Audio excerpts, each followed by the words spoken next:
You didn't bring beer for the rest of us? Well, it took me forever to get this one. We are now joined by today's race winner for the Raptor King of Tough 250 in the NASCAR Xfinity Series, Austin Hill, who joins the likes of Dale Earnhardt, Chad Little, and Tony Stewart to win the first two races of the NASCAR Xfinity Series season. Austin, walk us through the finish from your perspective.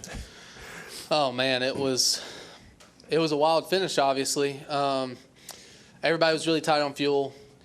On the restart zone, bottom wasn't working for me all day, so I'm like, man, I'm just gonna go run top and at least help my teammate. You know, if I can't win it, let the two win. And it was so hard to pass, obviously. So I wasn't really expecting to get much of a run and have a shot at winning. I just kind of had it in my head like, hey, okay, we're just going to try to get a top 5 here, have a good points day, get out of here. And, you know, obviously we go through the restart zone, the 48, start sputtering. And then right when we get to start finish line, I noticed the 2 pull down. Right when he did, I'm like, oh, this is my chance to, like, I don't want to keep pushing the 19. I want to get beside him and try to race him. And when I did, I was not expecting the 81 to go with me, and he did. And we both got cleared. And then from then on, it was just the same thing that Jesse Love did an excellent job of all day, and that was just controlling the runs, not getting too far out. And when we took the white, I just knew that I had to keep my gap because it was so hard to make runs happen today. And off of 2, he kind of air pushed me out. And right when he did, I just went flat out. And I was like, hey, I'm just going to run shortest distance back to the line and hope it's enough. And sure enough, it was. We sputtered a little bit right when we got to start-finish line. So right when I got to start-finish line, I shifted. It sputtered. The 81 hit me, and then I got the fuel back in the pickup. So that could have been bad, obviously, but we had enough fuel to make it through and do a burnout. That's cool. Well, we're going to go ahead and open the floor for questions. We're going to start here with Jacob. Jacob Zillman, Raceface Digital. First question, obvious question. Where did you find 6 extra laps of fuel that nobody else found? Yeah, that is a really good question. So part of it's just my team being badasses. I mean, they were hounding me as soon as we got in line and we were running 5th or 6th, whatever it was there. Save fuel, save fuel. So I started running like half throttle, quarter throttle, like was not trying to make no runs happen, trying not to pull out of line. And obviously I knew that the 2 being out front, he was trying to save as well, but you can't save as much when you're the leader. I mean, you have to run wide open sometimes to tow the line around. And so I just started saving, and then there was a moment where they're like, hey, we need you to save 5 more laps. So I save, and then they're like, okay, well, we should be good to the finish. Well, I went ahead and just put some in the reserve tank. I went ahead and saved another 5 to 8 laps on top of what they told me to do, just in case we did have overtime, we did have green, white, checker, that type of stuff. And I noticed that my fuel pressure was like flashing red right before we went back green, and I sloshed it really good before coming to the restart zone. Got it up to the number that we're supposed to be. And then when it, like I said, when it sputtered, when I shifted, I thought that we were done. And then something about when the 81 hit me, it like gained fuel in the pickup, and then we ran the rest of the time, rest of the laps with fuel in it, and still had fuel in it to do the burnout, pull it to victory lane, didn't run out or anything. So I'll be interested to see how much fuel we have left. And as happy as I know you always are to get a trophy, celebrate in victory lane, is it a little bit bittersweet knowing just how good the 2 was, how dominant Jesse was, and it looked like maybe tonight was going to be his night? Yeah, I mean, for him to be his second race as a rookie in the Xfinity Series, he did a hell of a job. I mean, there's nothing that he did wrong all night. We had that restart where him, the 00, and I were on the bottom. He cleared up, got to the lead from the bottom, which was hard to do all night. I think having a Ford behind him helped. It seems like the Fords can always break the bubble and push really, really well for some reason. So obviously when he got the lead, he managed his gaps just the way that I would. Didn't let anybody get any runs. So I'm not going to lie to you. When I went across the start-finish line, I was like, had mixed emotions. I'm like excited, a little pissed off with how the race went. You know, it was hard to pass, and guys didn't want to pull out of line. I know their stuff's driving bad, but like guys were just not trying to make runs happen, not trying to pull out of line. So I was honestly, if anyone listened to my radio, I was frustrated all night long. But we were there when it mattered and when it counted the most, and we're here in victory lane. Go next to Reed and then to Jim. Reed Spencer with NASCAR Wire. Were you surprised at all that both in the truck race and the Xfinity race that the bottom lane just did not work? Yes and no. I mean, we had a lot of talks with my trainer, Josh Wise, in our pre-race about how this track's aged another year and that, there's a possibility that the bottom's going to kind of diminish pretty quickly.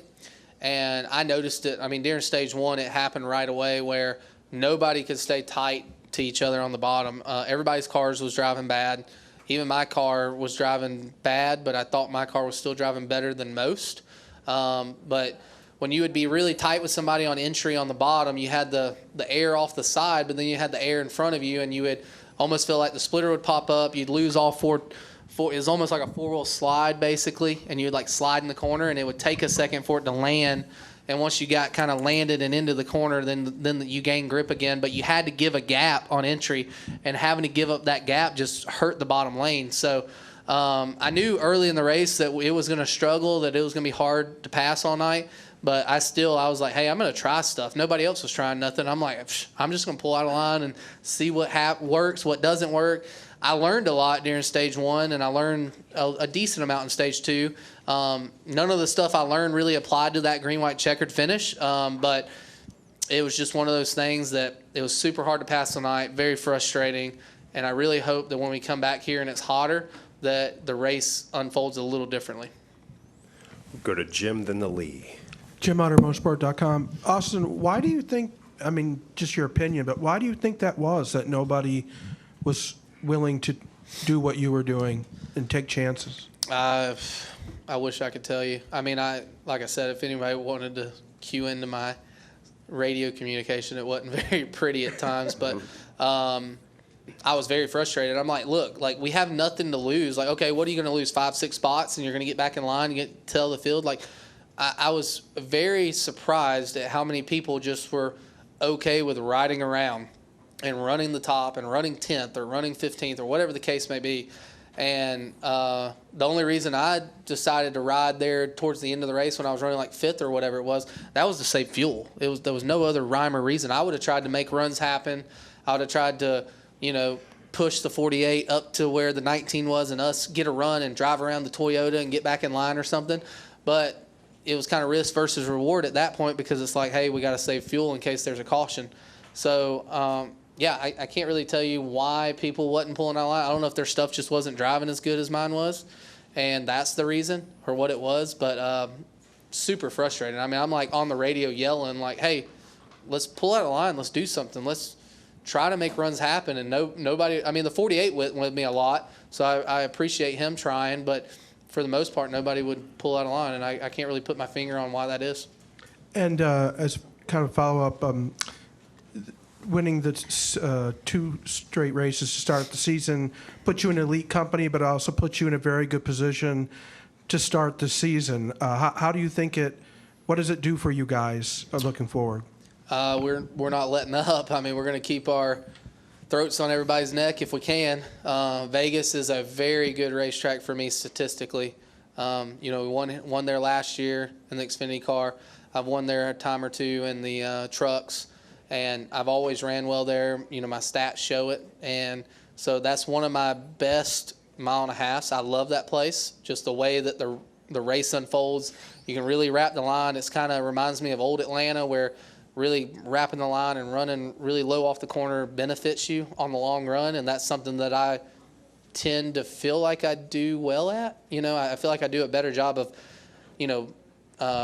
bottom feeding is what they call it, instead of running and ripping the fence. So I'm super excited to go to Vegas. I think that we have a really good shot. If we unload the way that we should unload, we have a good shot of going 3 for 3, but it's so hard to win these races. So you can't get cocky. You can't get arrogant. I mean, you got to be, open-minded that like, hey, it might not be your day. We might go run 15th all day. But we are in a good position, like you said. We won 2 races, and we're going to try to stay aggressive all year. SpencerCatchfence.com. You were 10 years old when Harvick left. You probably don't remember the glory days of RCR, but is it starting to feel like something special is building there with what you've been able to do? That's the first time RCR won the first 2 races of a season. You can see Jesse, I mean, you spoke to you think his future's bright. Kyle Busch is, he's still there. You're probably going to be in Cup in a couple of years. What are your expectations for this team? Our expectation is for the 2 and the 21 to make the playoffs, and both of us have a shot at making the Final Four, and one of us winning the championship. I truly believe that. After seeing what Jesse did today, I know that this racetrack is super speedway and all that, but he has his head on straight. It's not like he's making dumb decisions, dumb moves. Like, he's doing the right things right for him to be his age. He's very mature when it comes to strapping in a race car. So I think him and I are going to work very well together. I think that we're going to just keep making this team better. It's been great having Danny Stockman over here on the 2 team. I think it's kind of elevated the 21 team and the 2 team, and it's just elevated both teams together. Everyone's working extremely hard. You almost have a little bit of a battle in between, inside the organization with RCR. Like, the 2s want to do better than the 21. 21s want to do better than the 2. Hell, the 21 team was pissed off that we got out qualified and we qualified second. So, like, you almost have that, like, internal competition going on. And all I think that does is make the team better in the long run. So I expect us to have a big year. I expect the 2 team to have a big year. I expect Jesse Love to win some races. So even though he's a rookie, I think that he can do it. Now, it's going to be a lot different when he goes to these 1.5 miles and these short tracks. Like, it's going to be a lot different. These Xfinity cars are going to drive different than the way they have these last 2 weekends. But he's willing to learn, which I love. I mean, he's big on wanting to learn. So I think that him and I are going to work really well together the rest of the season. We're going to go next to Steven and then to Matt.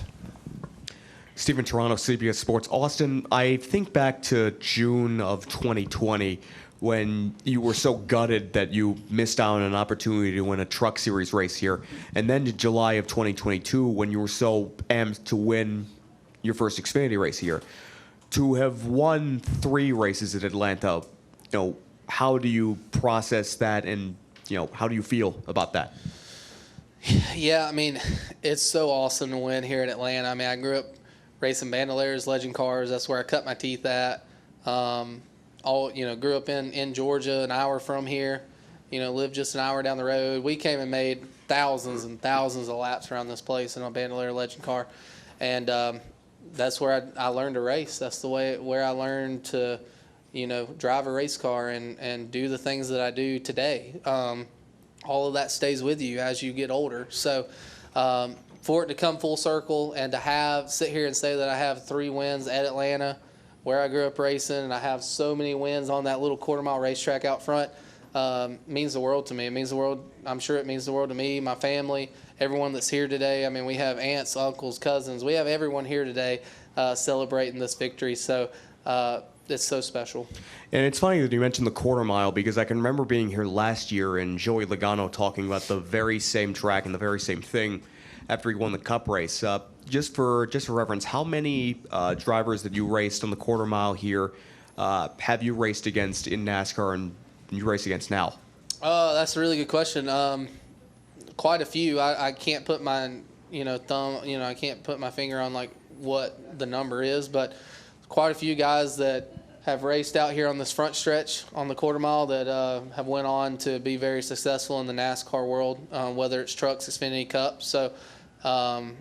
So yeah, I mean, doing what they do here at Atlanta Motor Speedway with Bandoliers and Legend cars is great.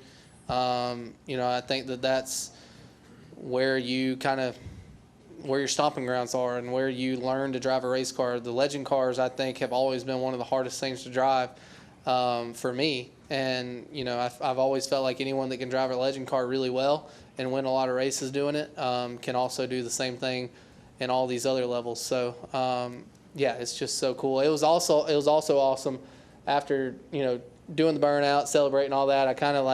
I wanted to make a full lap on the quarter mile, but there was cars down here in 3 and 4, so I kind of just made a lap through 1 and 2. So it was really cool to do that. It brought back a lot of memories. Very nice. Thanks, Austin. Thank you. Go to the back to Matt. straight ahead. Matt Weaver, Sportsnot. I'm sure you've been asked this in kind of a different way, but I want to frame it differently.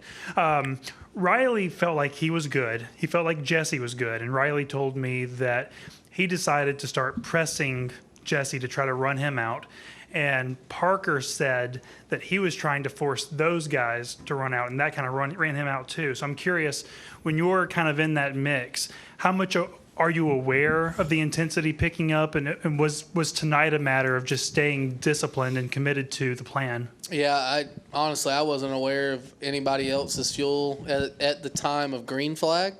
Now, once the caution came out, we start talking about it. They start telling me, like, hey, this guy's short, this guy's going to be close, whatever. But we were just doing our deal. I was not even worried about the guys around me. I just knew that the 9 kept laying off of me, and I knew the 48 kept laying off towards the end of the race and trying to get a run, obviously. And I just kept running my race. I kept running half throttle, sometimes quarter throttle on entry, sometimes almost 100% out of the throttle and, like, dragging a little brake to not run the guys over. And I knew there was some games that were being played up front. I knew the 98 looked like he was pressing pretty hard. He was, like, on the back bumper of the 2 pretty hard. So I knew there was some stuff going on, but we never really relayed it back and forth. I have this, like, memory bank is what I call it. I kind of put stuff in the memory bank throughout the races, and I was kind of putting some stuff in my memory bank as we were running, single file, like, okay, this guy's doing this, this guy's doing this. This guy's getting a run. The 48 was trying to make a run, but he was doing some runs at the wrong time. I'm not going to say at the wrong time. It's just when I would get to him and we would catch the 19, I don't think that we were catching him at the right moment. So there was a lot of stuff that was going on, like a lot of mental games that were going on. And then it just came down to fuel at the end of it, obviously. And we had enough fuel. We made the right move to go middle right there on the green, white checkered, and then it was watching the mirror and hope I don't run out at that point. Just fingers crossed. Yep. Do we have any additional questions for our race winner? Well, Austin, congratulations on the win. Good luck next week at Las Thank you. I Vegas Motor appreciate Speedway. that. Thank you.